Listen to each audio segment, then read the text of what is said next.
first year was terrible. I sounded bad. I don't have any of the real recordings, so if anybody asks, I was 19. I cared about how it sounded, but I was also kind of scared to death. I don't know how many people are listening to this stuff. I still know basically all these people that are playing the sport because I just had graduated high school the year before. So, I'm kind of like feeling weird because I don't want to look like a geek or a nerd or have these, jocks who are a little younger than me, like hate my guts for sounding like a nerd on this baseball or softball broadcast. So the first year I was a little timid and scared and didn't really do a whole lot. Didn't know what I was doing.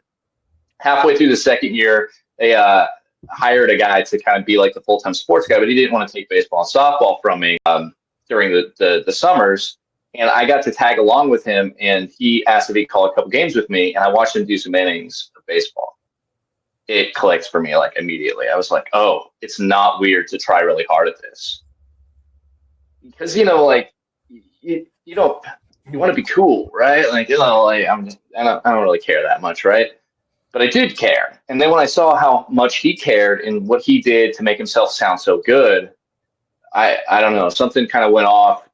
He liked me a lot. He gave me some football to do, some basketball to do. Not very good. I'm 20 at that time.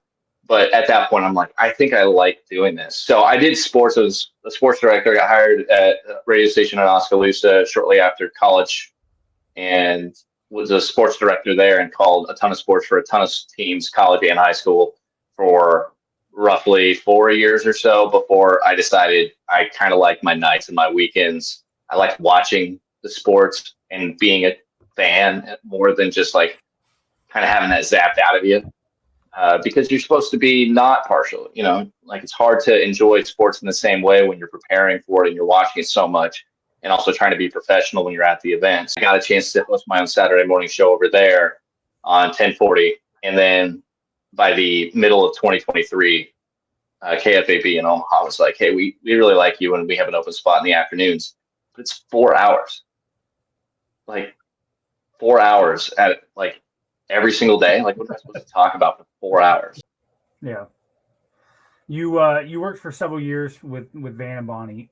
What was that like? Tell us a little bit about working for that show and specifically for Van, who has done just tremendous amounts of radio. I mean, he's so well known here in Central Iowa, but then I think he was the station manager for KXNO for the longest time, and some of the groundbreaking stuff that he did. I have a very good friend of mine, Dave Campbell, who worked with him at the